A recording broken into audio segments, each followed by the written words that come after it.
ከማግባትህና ከማግባትሽ በፊት ይሄንን ቪዲዮ ሴቭ አድርጊው። ይጠቅምሻል፣ አንድ ቀን ይጠቅምሻል። ያዡ እንግዲህ ማግባትንማ አግቢ። ጋብቻ ቅዱስ ነው። አዎ ጋብቻ ቅዱስ ነው። ግን ያው በወጉ በባህሉ መሰረት ሰባት ዘር ይቆጠራል። አዎ ታውቂያለሽ መቼስ ይሄንን ሽምግልና ሲላክ 7 ዘሩ ከየት ነው የሚለውን እናጣራለን፣ እናያለን፣ እንመረምራለን፣ እንፈተፍታለን። አዎ ኦ ማይ ጋድ ማም ዘር እኔ በዚህ ልክ ጠብቄሽ አላውቅም። እውነት ብዙ ነገር ትሆኛለሽ በዚህ ዘመን። አማራ፣ ትግሬ፣ ኦሮሞ፣ ደቡብ ምናምን በዚህ ዘመን ማም እኔ ከአንቺ በእውነት ይሄንን አልጠብቅም። ያጣብቅሽ እዛው ጥብቅ አድርጎ ያስቀርሽ አባቴ አምላክ። እንደው ምን ይሻለኝ አላውቅም። ማንን ገደለ ግን? እንደው አንድ ነገር እኮ ካላወቅሽ አላውቅም ምን ማለት ነው አያቴ ብሎ መጠየቅ ይቀላል ወይስ እንደው ዝም ብለሽ መባዘን እዛም እዚህ መባዘን? 7 ትውልድ የሚቆጠረው መቁጠሪያው ሚስጥሩን እንኳ ታውቂያለሽ? እስቲ አላውቅም በይና ላስረዳሽ። አላውቅም እኔ የእውቀት የንባብ ደሃ ነኝ፣ አእምሮዬ ገና አልበሰለም በይና ላስተምር። እንዲህ አይነት ነገር አልወድም። በቃ አይ ላይክ ሂም ሂዝ አ ጉድ ሉኪንግ ሂ ሃዝ አ ሴኪርድ ጆብ ማለት ጥሩ ስራ አለው፣ ላይክ ገቢ አለው፣ ቆንጆ ነው፣ መለመላ አንቺ የምትወጂው አይነት ረጅም ነው፣ ፋይናንሻሊ ሴኪር ማለት ገንዘብ አለው፣ ይሰራል። ሶ ዋትስ ዘ ዲል ማም? እንዴ ምን ሆነሽ ነው? ለነገር ወደሽ አይደለም፣ ወደሽ እኮ አይደለም። አንድ የትውልድ ክፍተት መጥቶ ነው። አባትሽ አላስተማረሽ፣ እናትሽ አልነገረች፣ ወደው አይደለም። አዛ ማርንጌቻ ትዊስት ምናምን እያሉ አንድ ትውልድ ክፍተት ፈጥረን ነው። ይኸውልሽ ልጄዋ እስቲ ዛሬ ብቻ 1000 ዓመት አላወራ፣ ዛሬን አዳምጪ። ግዴ ማናቴዋ ልጅ ስዕል ይወዳል ብዬ ነው። ይኸውልሽ ከዚህ የምታያቸው በአባቶች ስዕል ላስረዳሽ ብዬ ነው። ከዚህ ያለው ቃየል ነው። አዎ ከዚህ የተጋደመ ደግሞ አቤል ነው። ይህነኝ ከመጽሐፍ ቅዱስ ታስታውሻለሽ? አዎ ወንድሙ የገደለው አዎ ቃየልና አቤል ታሪክ ወዲህ ነው። ይኸውልሽ 7 ዘር የምናጣራ ያንቺ ባል ከዚህ ከቃየል ነው ወይስ ከዚህ ከአቤል ዘር ነው የሚለው ነው መጣራት ያለበት።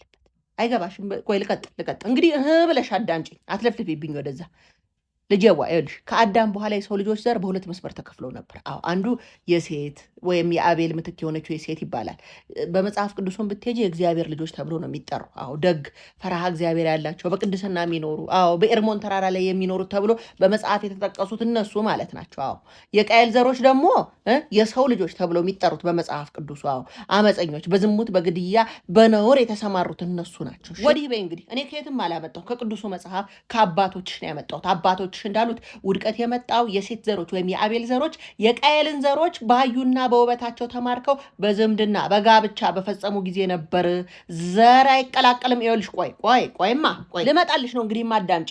እድሜ ልክሽ የምትጣመሪ ከአንድ ሰው ነው አይደለም? አዎ የቃየል ዘር ብታገቢስ ነው ወንድሙን ገሎ ቃየል ምን አረገ ንስሐ አልገባም የሚል ስህተትን አምኖ የማይቀበል ጭንቅላት ነው ያለው። አመፀኛና ግትር ብታገቢስ ተቃጥለሽ ትፈነጃለሽ እንዳጸዱ እንደ እንትና አዎ ይኸው በመጽሐፍ ቅዱሱ ብትሄጂ የዚሁ ዘር ልጅ ይባል የሚባለው ምን አረገ? እምቢልታ መምታት የሙዚቃ መሳሪያ ሰራ። አዎ ከፈጣሪ ሕግ ወጣ። አዎ ቱባል ቃየን የሚባለውስ ምን አደረገ? የነሐስ የብር አሁን የምታየው ሁሉ የጦር መሳሪያ የፈጠረ የማን ዘር ሆነና? የቃየል ዘር እኮ ነው። ከንቱ መዝናኛና ስጋዊ ጥበብ ላይ የሚያተኩሩ ሴቶቹ በጌጣጌጥ በልብስ በውጫዊ ውበት ብቻ የሚያምኑ ልቅ የሆነ ወሲብ ህይወት፣ ይህ ሁሉ የማን ታሪክ ነው? በመጽሐፍ ቅዱሱ ቁጣ ደም መፋሰሱ የቃየል ስንተኛ ትውልድ ነው? 5ኛ ትውልድ ነው። አዎ ላሚህ የሚባለው ብላቴና የገደለ አዎ በትንሹ የሚቆጣ ቂም የሚይዝ ችግር በኃይል የሚፈታ ጉልበት የሚጠቀም የሚቀጠቅጥሽን የምታገቢ የሚያቄምብሽን የምታገቢ ብትሆኝስ ነው። አዎ ስደት አለመረጋጋት ልዩ ባህሪ የሆነው የቃየል ዘር ብታገቢስ? እግዚአብሔር ቃየልን በምድር ላይ ትንቀዠቀዣለህ እንዳለው ትቅበዘበዛለህ እንዳለው ስትቅበዘበዥ ልትኖሪ አይደለም ወይ? ቆይ ጠብቂ። ብታነቢ እኮ ትደርሽበት ነበር ልጄ ብታነቢ። አዎ ይህ መቀላቀል እኮ የሰው ልጅ ክፉ እንዲሆን የኖህ የጥፋት ውሃ እንዲመጣ ምክንያት የሆነው ቅዱሱ ዘር ከአመፀኛው መደባለቁ እንደሆነ የጥፋትን ውሃ ያመጣው ፈጣሪን ያስቆጣው የቃየል ኃጢአት 7ኛ ትውልድ ላሜህ ላይ ድረስ የተቀመጠው መጽሐፉ ላይ የተቀመጠውን አባቶች ሲተረጉሙ ኃጢአትና መርገም እስከ 7 ትውልድ ይሄዳል ያሉትን የመርገም ነፃ መውጫ መንገዱን ከነስርዓቱ ያስቀመጡበትን አለማንበብሽ እኮ ነው። አዎ ስለ መሰረቱ ስለ ሩቱ ስለ ግንዱ ያጠናል። መልካም ዛፍ መልካም ፍሬ ያፈራል።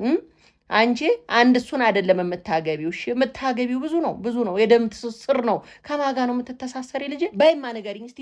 እችን ቀን አወቅኩት ብለሽ አንቺ ልትለዩ ነው? በዚች ቀን ትውውቅ ልትለዩ ልታቂው በአመታት አጥንተሽ ልደርሽበት ባልሽን አወቅሽው ልትይ። አዎ ልንገርሽማ የምታገቢው እንዲያው የዚህ የቃየላዊ ጠባይ የቁጣ የቅናት የአመፅ ልጅ ነው ወይስ እንዲያው የዚህ የአቤላዊ ጠባይ የትህትና የጸሎትና የታማኝነት ነው? የቱ ነው? መልካም ዛፍ መልካም ፍሬ ያፈራል ልጅ አትርሺ። የብርሃንና የጨለማ ዘርን ነው እኛ የምንለየው።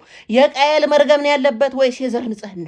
የቱ ነው? የቱ ነው? እንዲህ ስንደማመጥ እንዴት ሸጋ ነው ልጅ። አይወድሽ እንግዲህ የአቤል ዘር ፈራሃ እግዚአብሔር፣ ቅድስና፣ አምላክን ማክበር፣ ከኃጢአት መራቅ፣ በጸሎት መትጋት ያለበት ነው።